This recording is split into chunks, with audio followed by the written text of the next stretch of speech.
Good morning to मेरे सभी प्यारे बच्चों। Today we will start chapter number 1, the rise of nationalism in Europe for class 10th history, and we will do the part number 3 of this video.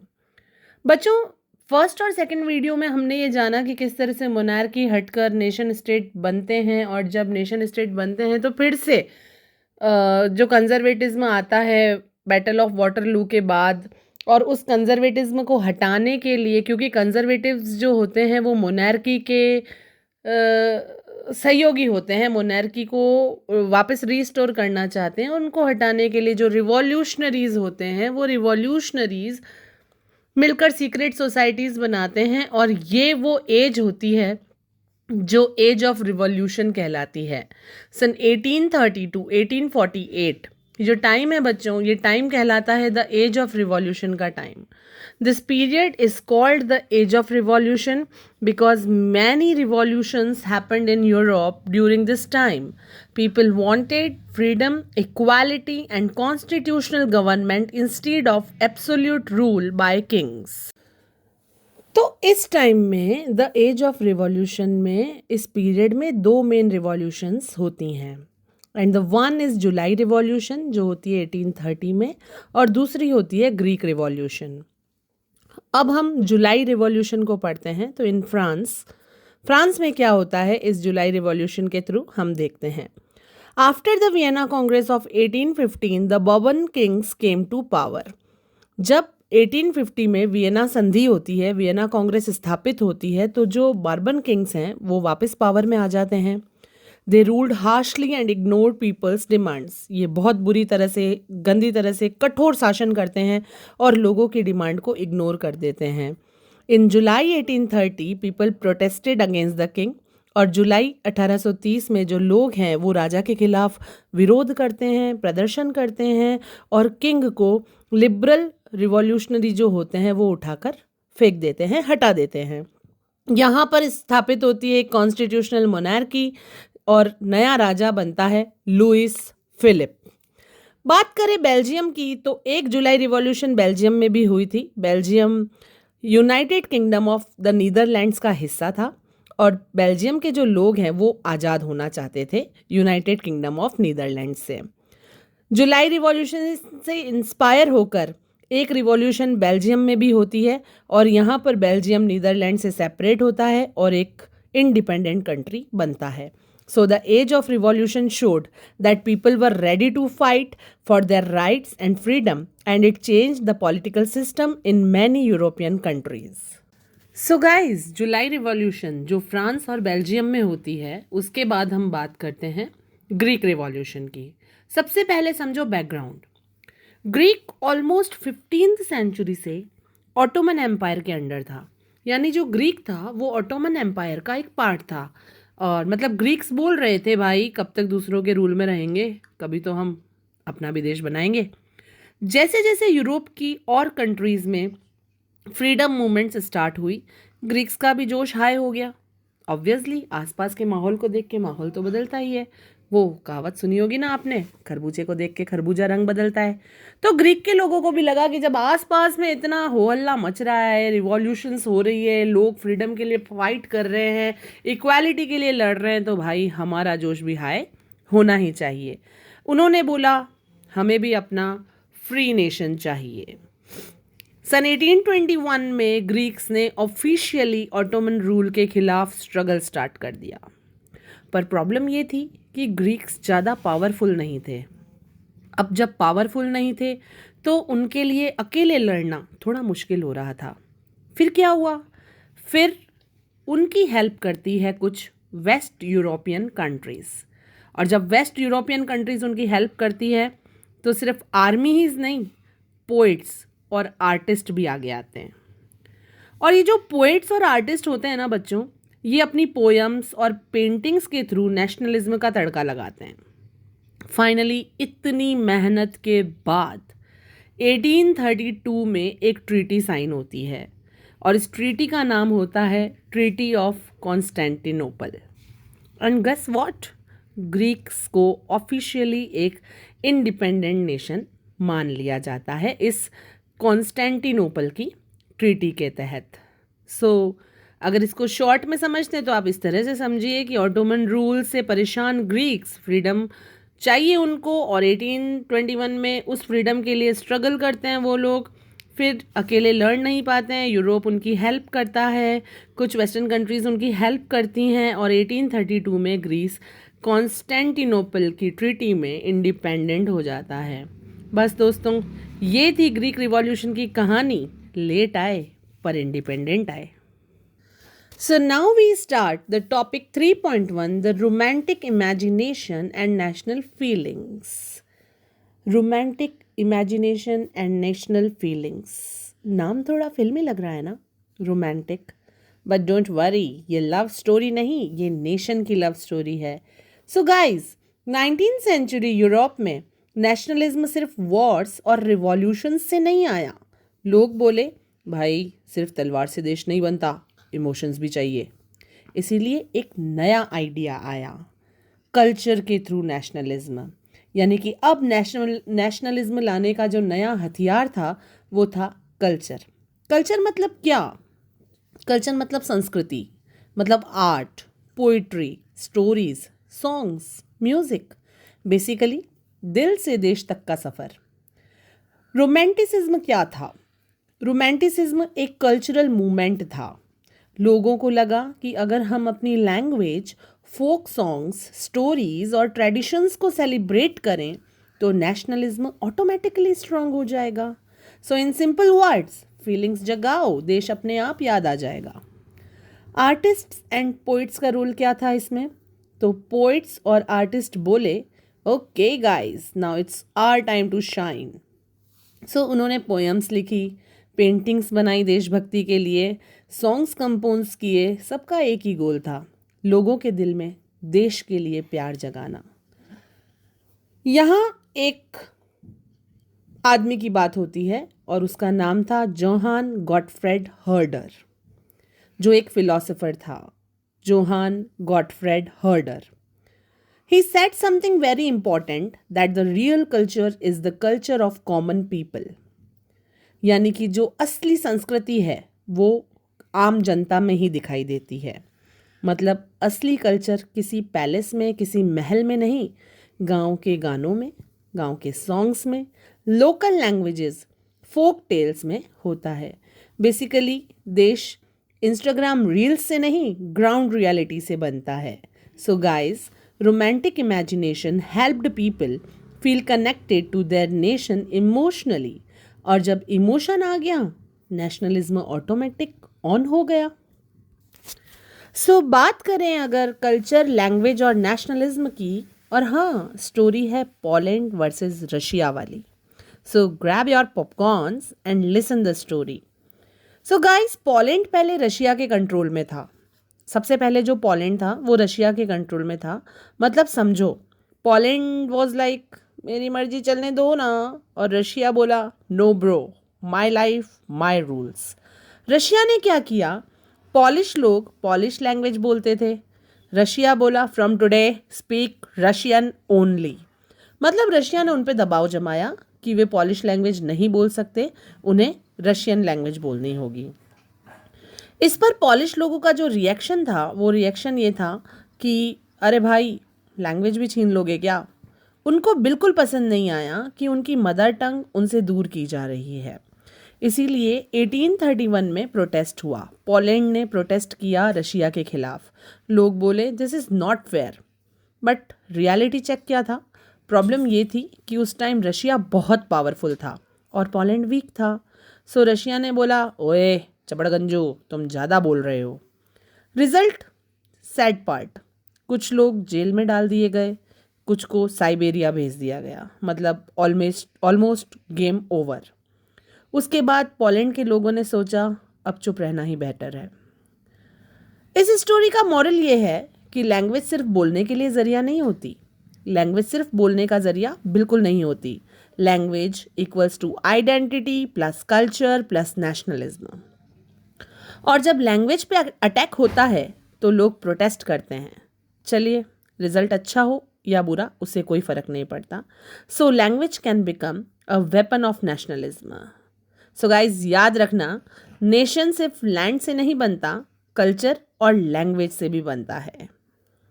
Now come at the popular topic hunger, hardship and popular revolt 1830s Europe. So आज हम बात करने वाले हैं hunger, hardship और popular revolt के बारे में। Sound serious? डोंट वरी, मैं हूं ना। So what about situation in Europe in 1830s? So guys, 1830 के अराउंड यूरोप में सीन थोड़ा टाइट हो गया था।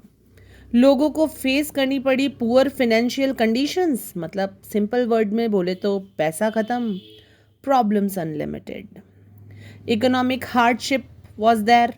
यूरोप में इकोनॉमिक प्रॉब्लम्स बढ़ने लगी, पॉपुलेशंस बहुत फास्ट ग्रो कर रही थी, यानी more people, same resources, big problem bro.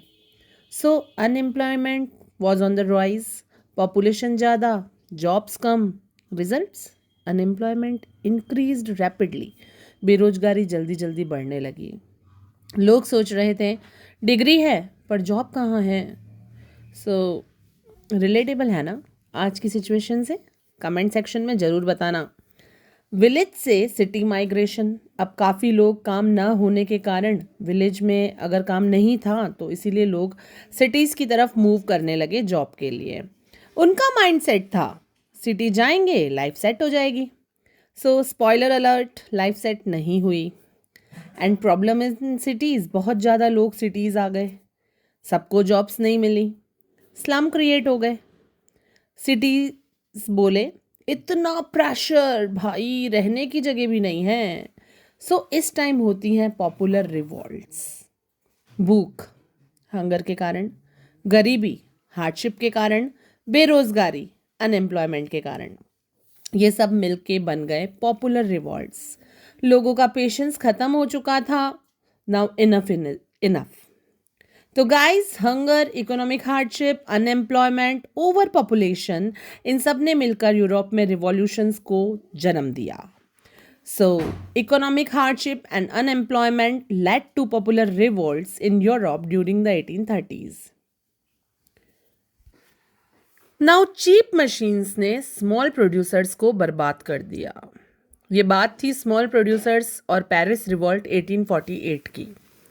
Crops भी फेल हुई, फूड प्राइजेस और बढ़ गए। 1848 पेरिस में रिवॉल्ट होती है और किंग लुइस फिलिप डर जाता है। किंग भाग गया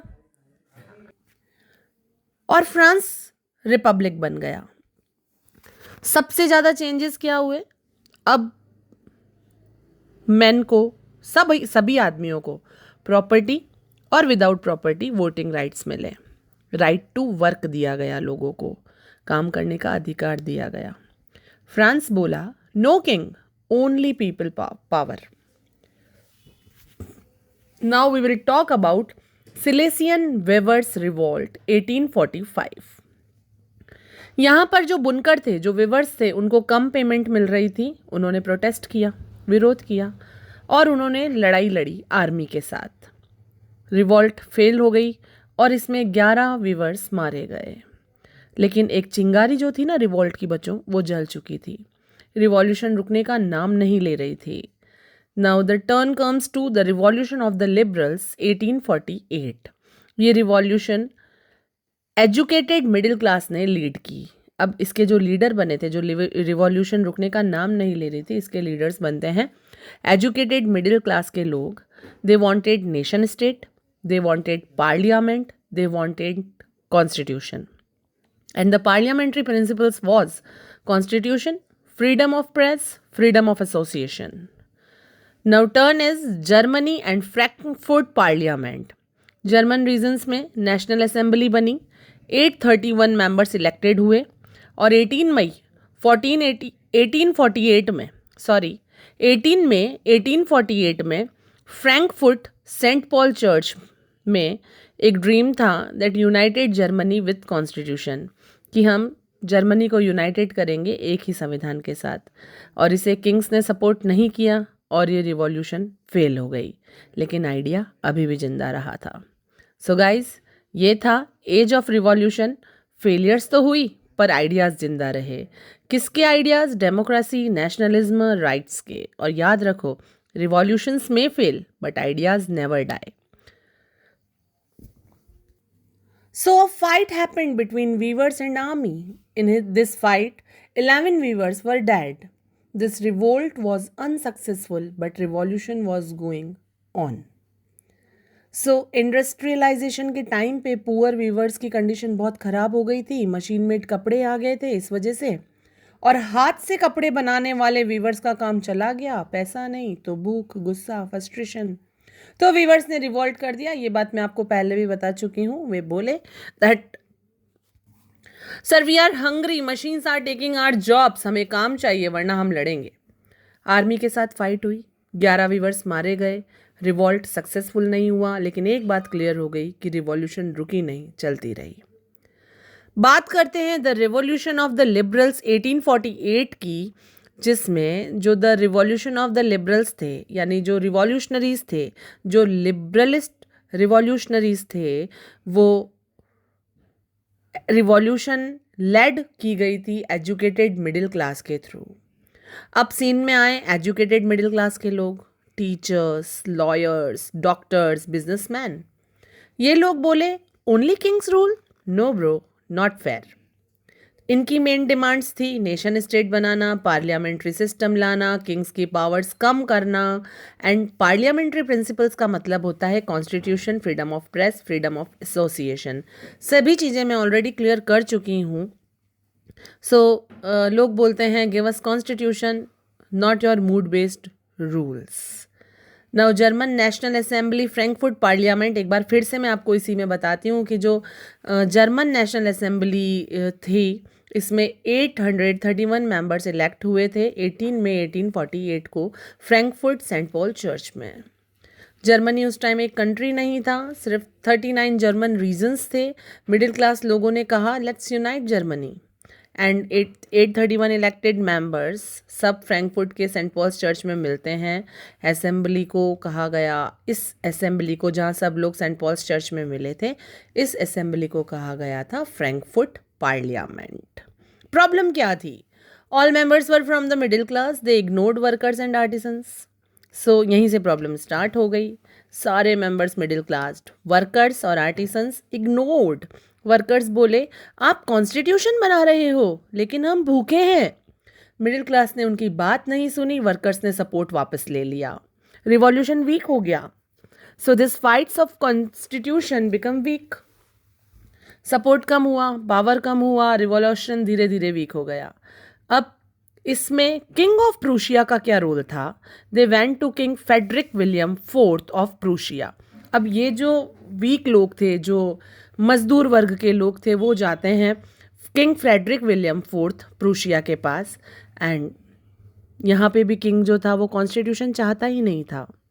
अब लिबरल्स सोचते हैं चलो किंग ऑफ प्रूशिया को कॉन्स्टिट्यूशन ऑफर करते हैं, लेकिन किंग का रिएक्शन था मैं पीपल का दिया हुआ क्राउन नहीं लूँगा। किंग ने आर्मी बुलाई, 831 मेंबर्स को हटा दिया। फ्रैंकफर्ट पार्लियामेंट भी फेल हो गई। रिजल्ट ऑफ 1848 रिवॉल्यूशन क्या रहा? 1848 का लिबरल रिवॉल्यूशन फेल हो गया। रीज़न था पुअर वर्कर्स को इग्नोर किया गया। किंग्स और आर्मी पावरफुल थे, लेकिन आइडियाज़ अलाइव रहे कॉन्स्टिट्यूशन, फ्रीडम, नेशनल यूनिटी के। रिवॉल्यूशन फेल्ड हुई बट आइडियाज़ कभी नहीं मरे।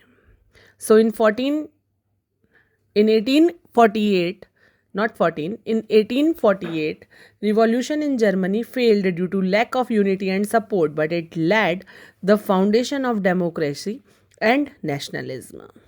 So students, जर्मनी का 1848 रिवॉल्यूशन फेल हो गया। Sir fail? फिर हमने ये सब क्यों पढ़ा? अरे हिस्ट्री में फेल का मतलब होता है नेक्स्ट चैप्टर की तैयारी। सो किंग्स जीत गए, आर्मी जीत गई, लेकिन एक चीज़ हार ही नहीं सकती थी। What sir? Ideas, constitution, freedom, nation states, ये आइडियाज़ जर्मनी को एक दिन यूनिट कर ही गए। सर मतलब रिवॉल्यूशन गया बट एग्जाम क्वेश्चन पक्का आ गया। 100% श्योर।